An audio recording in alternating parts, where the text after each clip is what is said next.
For years, LE SSERAFIM built their identity around the very concept of being fearless. They were the group that charged forward without hesitation, the girls who refused to be defined by fear. But what happens when you realize fear never really disappears?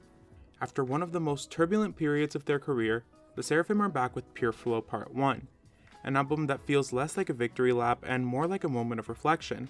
Rather than presenting themselves as untouchable, the group explores a myriad of experiences that make us human. And with all the discourse online, I wanted to know, does it measure up? Hey guys, welcome back to Summers with Wayde. I hope you're all doing well. Today we're going to be diving into LE SSERAFIM's second studio album, PUREFLOW Part 1. We'll be breaking down the lyrics and production like we always do, and of course sharing my thoughts on every track. So with that out of the way, let's start off with our first one. PUREFLOW. We open the album with the intro, PUREFLOW, a song about the journey of confronting your fears and the emotional growth that comes along with it. Unlike their debut message of being fearless, the track explores how acknowledging fear directly is what actually makes you strong, and embraces the changes and growth that happen when you accept your vulnerabilities and gain the strength to move forward. The song has this hopeful indie rock and punk inspired beat. It opens with an ambient lower energy atmospheric layer to support the group's signature multilingual spoken word narration. As the track progresses, it kicks into a driving guitar-centric rhythm, giving the song a very vibey and uplifting emotional backdrop. I don't really have much to say about this one. The message is great and I appreciate the emotional growth they go through in just under 2 minutes. However, and this might be controversial, it certainly was when I shared it IRL, I'm not really a super big fan of their spoken intros. I can make the exception here because it's a full-length project, but when it's on their mini-albums, it feels like a song is kind of wasted for me. I know obviously they serve a narrative purpose, but I always find myself skipping them. For this one, I unfortunately find myself on the same boat, but I'll explain why during my final album thoughts. BOOMPALA. Next up, we have BOOMPALA, a Latin house title track that promotes a message of radical self-love, letting go of anxiety, and confronting inner fears. The members use the word BOOMPALA as a meditative mantra to stop overthinking and clear the mind. The lyrics weave in modern spiritual terminology, saying, quote, "My celestial chakra is stunning," to celebrate inner peace, healing, and self-acceptance. The message of unapologetic fun is driven home by a prominent sample of the Bayside Boys remix of Macarena by Los del Rio. By building a high-energy dance track around one of the most carefree pop culture dances ever made, the group emphasizes that the ultimate way to face your fears is to dance right through them. Like I mentioned, musically it's a high-energy Latin house track that blends early 90s dance pop nostalgia with aggressive modern production. Personally, I hate to say it, but the song was not for me. I love the instrumental and the general vibe of the song. I grew up listening to the Macarena at school events and in just regular daily life, so the song had the foundation to win me over. My problem is more so the repetition and delivery. I do understand that by them using BOOMPALA as a mantra of sorts, the repetition does make narrative sense. You have to repeat it over and over to achieve the desired result. But their delivery is what lost me. I don't want this to be interpreted as hate, cause I've seen a few posts on Twitter mainly dragging Eunchae. But the way they drag out some of their lines and sing in what feels to me a bit too low of a register, combined with the repetitiveness of the chorus, it just got to be too much. Instead of vibing with the message and being able to relax and center myself in it, I leave the song feeling overwhelmed and confused as to what just happened. Celebration. Time for our lead single, Celebration. The song delivers a triumphant message about embracing your vulnerabilities and celebrating the inner strength you found through hard times. In their early career, LE SSERAFIM's concept defines strength as an absolute absence of fear. Celebration acts as a conscious turning point. With lyrics like, "It's time to say goodbye to when I was fearless," the group asserts that true courage means acknowledging your anxiety and pain rather than masking it. Instead of pretending to be perfect, the track is a literal toast to their raw, honest selves. It celebrates the fact that they're still standing, growing, and moving forward after weathering intense criticism and personal struggles. Musically, the song features some of LE SSERAFIM's most aggressive and festival-ready production to date, leaning heavily into high-energy European electronic dance styles. The driving force of the track is a pounding, distorted 4-on-the-floor kick drum typically found in European rave culture. The song incorporates glitchy, heavily synthesized vocal chops, pitch bend transitions and abrasive textures to give it an edgy futuristic pop vibe. A dense, rumbling bass line acts as the foundation, ensuring the track feels dark and heavy despite its uplifting and celebratory lyrical message. Now, this is more my speed. I really do enjoy when they do these more club-style tracks. There's just something about the way they do it. Thankfully, the shorter runtime helps the repetition of the chorus not get too grating. Obviously, I have to acknowledge the choreography that ultimately led to Chaewon's hiatus. I really don't understand how no one caught that beforehand, but the girls were literally breaking their necks. Anyways, the song isn't my absolute favorite thing in the world if I'm being honest, but so far, it's the one I've enjoyed the most. Creatures.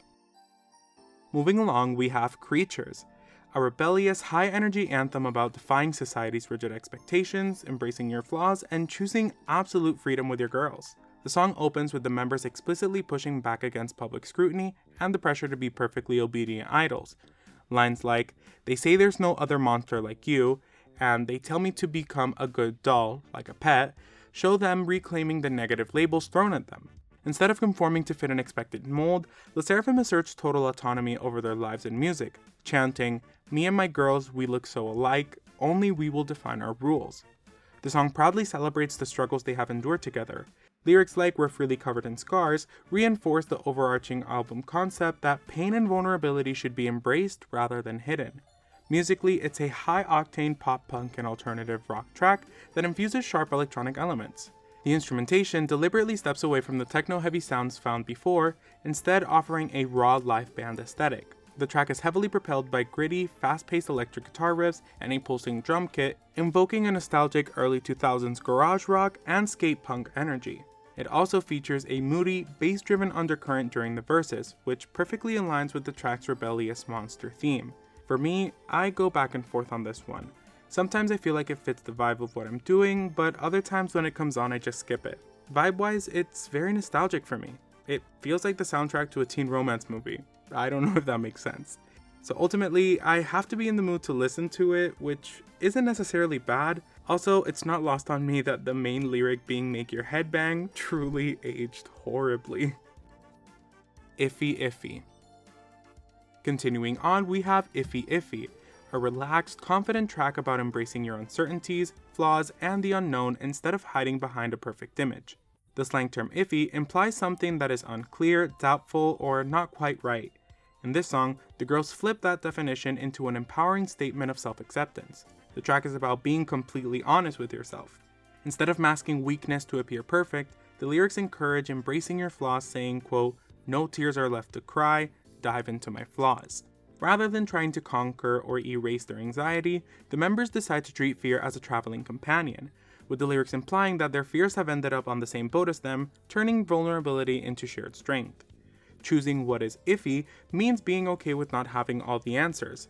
It serves as a literal bridge for the album's concept, moving past the illusion of being totally fearless to find a more authentic form of power. Musically, Iffy Iffy brings LE SSERAFIM back to a smooth signature electronic style. It blends a steady rhythmic UK house garage beat with airy melodic 90s R&B vocal arrangements. The track is intentionally calm, cool, and vibey. It relies on warm, layered vocal stacking and deep synth lines to create a comforting late-night driving atmosphere. Heavy emphasis on that last one. For me, this is such a great driving song. It's easy to bop along to, it's also not super loud or depressing, so it helps provide a really chill atmosphere.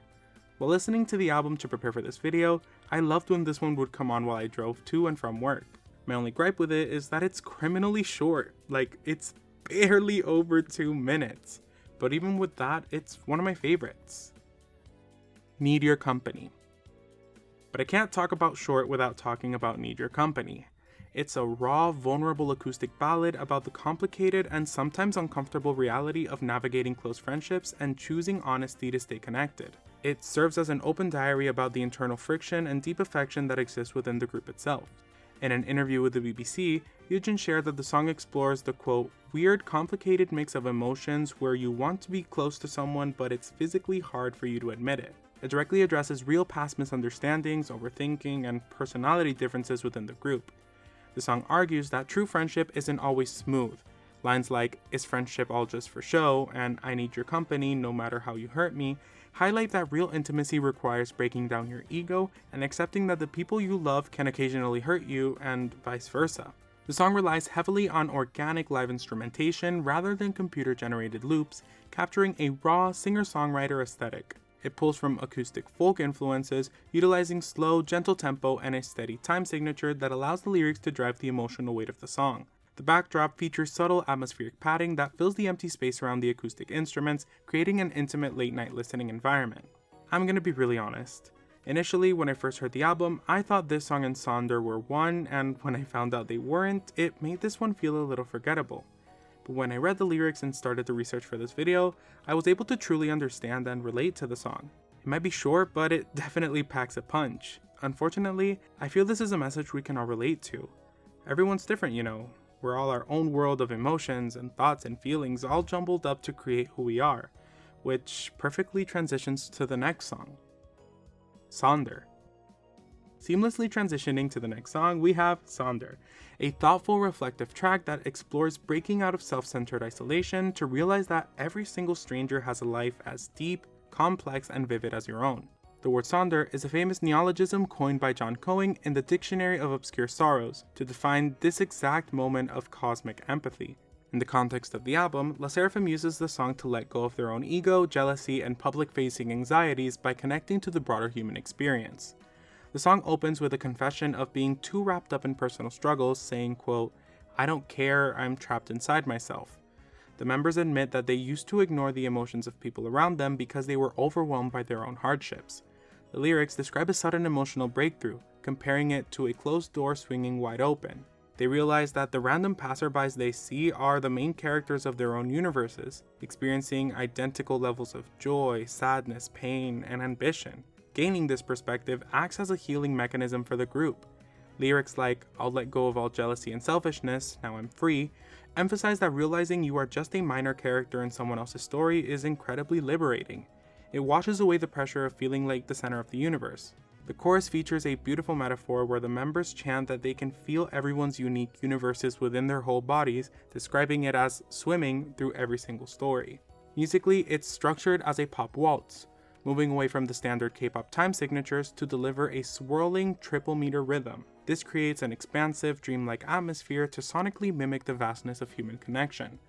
The track moves in a fluid, circular rhythm, giving the entire song a drifting, carousel-like motion that matches the lyrical imagery of swimming through a sea of different people's lives. The song in combination with our previous track serve as a bit of a breather in the album. While I understand their purpose in the track list as well as their significance due to their lyrical content, it feels to me less like a breather and more like a downer. Objectively, they are good songs, don't get me wrong, but I feel like they ruined the flow or the vibe of the album being placed right in the middle, especially with our next track. So I don't dislike them as songs, but I don't like where they slot on the album. Saki. Bringing the mood up, we have Saki featuring Aaliyah's Interlude, a fierce, high-energy song that serves as a direct clapback against toxic gossip culture, fake internet haters, and the bizarre nature of celebrity obsession. The song addresses the hypocrisy of people who beg for LE SSERAFIM's attention in person, but spread malicious rumors about them online. The name Saki is a direct play on member Sakura Miyawaki's name. In the song, Saki represents the ultimate it girl figure who remains completely untouchable by public noise. The main hook directly mocks internet trolls who want proximity to celebrity. Quote, "Why you ask for my autograph, then be talking shit on those apps?" It points out the irony of haters fueling the group's fame while trying to tear them down. Rather than hiding from public scrutiny, the verses feature the members openly listing the wildest things said about them online, calling them brats, fake, foxes to the bone, or nepo babies. By sarcastically chanting, "If you got a story that's more whack, bring it on, dopamine need that," they prove that they are entirely unbothered and treat the gossip as a joke. Musically, Saki is an intense, high BPM track heavily driven by aggressive Jersey club rhythms, bouncy bed squeak samples, and a thumping bass line. The track features American music artist and internet personality Aaliyah's Interlude, who infuses her signature Aaliyah core energy. Her bold, rapid-fire vocals amplify the song's unapologetic it-girl confidence. Personally, this is one of my favorites. I really appreciate the way they address their drama and controversy by poking fun at it and the people spreading these rumors. I feel like this sort of concept walks a fine line between empowerment and childish, and for me, the song does it beautifully. We get more cheeky moments with the inclusion of the spoken word intro, but the general lyrical content also addressed their rumors head on without really beating around the bush. So for me, it's a great song. It also helps that the beat is super danceable. Irony. Next up, we have Irony, a deceptively introspective track that explores the liberating paradox of letting go, how giving up an obsessive grip on your desires, ambitions, and public expectations is actually what brings you true inner peace. The song starts by describing a deep, blinding fixation on ambition, affection, and public attention. Quote, "Yeah, my vision, ambition, love, interest, attention. I want to hold it. However, the lyrics quickly realize that gripping onto these things too tightly only suffocates and hurts them. The track beautifully compares these heavy obsessions to holding sand. The harder you try to forcefully squeeze and retain control, the faster it slips through your fingers. The central thesis of the track is a liberating paradox. The exact moment the rope snaps and they completely stop trying to control everything, the immense pain and stress disappear. They sing, 'The irony that lets me breathe again. I like it.' Losing the battle against yourself turns out to be a massive blessing in disguise." Musically, Irony is heavily inspired by Brazilian baile funk mixed with Latin pop elements.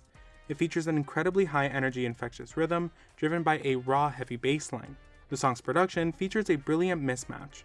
While the lyrics talk about heavy suffocating anxiety and finding quiet relief, the rhythm is a wild club-ready dance track, showing that even in the midst of chaotic, heavy confusion, you can still find the freedom to move and dance. This might not come as a surprise for some, but this is my favorite track on the album hands down. The way they sing the pre-chorus is stuck in my head in the best way possible. It's just so addictive and the beat makes me want to move. Truly back-to-back hits for me. Trust Exercise. Closing out the album, we have Trust Exercise, a song about navigating a relationship when two people are moving at completely different emotional speeds. Conceptually, the song functions as a companion piece and direct answer to Need Your Company. While Need Your Company voiced the anxiety and loneliness of wanting to get closer to someone, Trust Exercise steps in from the other side of the relationship to offer reassurance and request patience. The track uses a driving metaphor to highlight the contrast between a fast-moving partner and a grounded one. They sing, "You sprint, I am in reverse gear. I want to run far away." The members describe the relationship friction like a puppy and cat trying to interact. One is overly energetic and rushing in, while the other is easily overwhelmed and cautious. For a partner who is naturally guarded or cynical, fast emotional progression can feel suffocating. The core message of the track acts as a direct promise. Basically, it's not that I dislike you, I need a moment of time. Will you wait for me? The song emphasizes that true trust cannot be built overnight. The chorus relies on a sweet French pastry method, singing that their hidden feelings are slowly stacking up and growing, layer by layer, like pastries from Paris. Musically, it's a high-energy 80s-inspired synth-pop track that leans heavily into retro dance nostalgia. The upbeat driving tempo acts as a clever sonic contrast to the song's hesitant, guarded lyrics about pulling back in a fast-moving relationship. The track features a driving rhythmic bass line, heavily inspired or interpolating the classic 1981 smash hit, Physical, by Olivia Newton-John, and its modern 2020 reimagining by Dua Lipa. I also really like this one.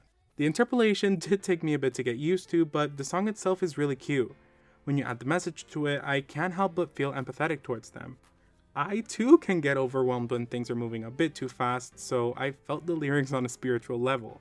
As the album's last musical track, I think it does a good job of leaving some room for narrative growth for their hypothetical Part 2 album. Liminal Space. Truly closing out the album, we have Liminal Space, a deeply intimate audio library and philosophical bridge between LE SSERAFIM's past struggles and their unwritten future.